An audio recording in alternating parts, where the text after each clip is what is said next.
How many remember Red Monkey jeans? Before Amiri, before True Religion, there was a denim brand that symbolized status, swag, and exclusivity in the early 2000s. Red Monkey clothing. With their bold stitching, oversized logos, and huge price tag that could hit over $1,000 a pair, Red Monkey Company became a secret weapon of hip-hop luxury during the golden era of the genre. If you had a pair of Red Monkey Company denim, with those wild samurai patches, hand-stitched embroidery, and crazy price tags, you were part of an elite club. But just as fast as they rose, they came crashing down like a busted hot air balloon. But how? Why? What caused one of the hottest Japanese denim brands of the early 2000s to fall so hard? Well, let's find out. I'm Nate the Great from TakeFlight214.com, and this is the rise and fall of Red Monkey Company, from luxury to lost. But as always, before we get started, please don't forget to hit that like button for me. Liking, sharing, and commenting on these videos is really the only way to get the YouTube algorithms to notice us. But now that we got that all out the way, let's get to it. Red Monkey Jeans, officially known as Red Monkey Company, or RMC, was founded in 1999 by Martin Kasaho, a Hong Kong designer obsessed with Japanese street fashion and American hip-hop culture. Japan has long loved denim and Americana. Arguably, it all started back in the 50s when movies like Cool Hand Luke reached the island. The culture grew there over the decades and eventually turned into its own distinct thing. Japanese denim was born. Red Monkey specialized in premium Japanese selvage denim, with a quality that would have made the OG creators proud.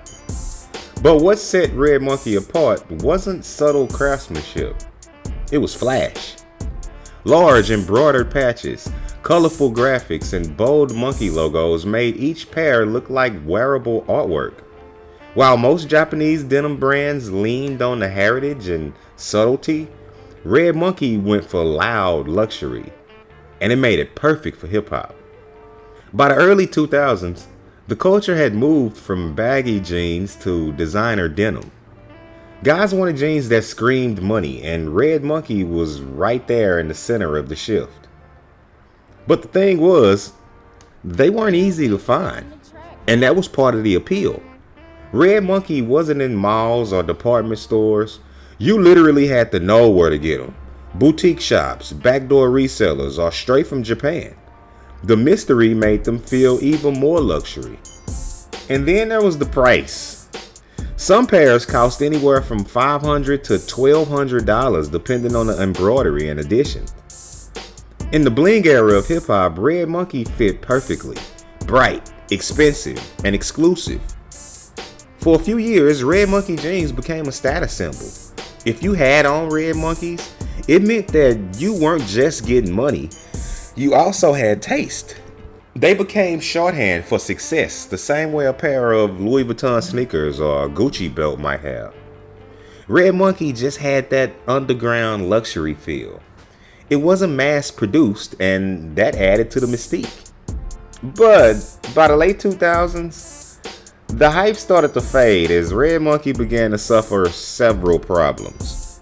First, there was oversaturation and having to deal with knockoffs. Red Monkey's popularity led to counterfeits everywhere. Fake versions flooded flea markets and eBay. And even though this was the earlier days when fakes didn't look as good as they do now, I do still remember seeing some pretty close reps back then. And once everybody could get a pair, real or not, the exclusivity began to disappear. Second, an overall shift in fashion. By 2008, streetwear was moving towards minimalism.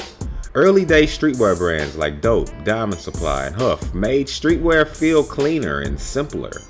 Loud stitching and oversized logos started to feel dated. Then came the distribution issues. Red Monkey was always primarily a Hong Kong-based operation, and it struggled to maintain consistent availability in the US market, which worked in their favor in the beginning, adding to its exclusive feel. But once things started to go bad, without a strong retail market infrastructure, they couldn't compete with the newer global streetwear brands. And the final nail in the coffin came from the fall of the bling era. As hip-hop evolved into a more mature, fashion-conscious space, rappers swapped loud designs for tailored fits and European luxury brands like Balenciaga and Givenchy. Red Monkey's flashy style no longer matched the culture's new direction. All of these mounting problems eventually proved too tall for Red Monkey to overcome. As the game moved forward and new players entered, RMC just sort of lingered there. Not officially dead, but not technically alive either.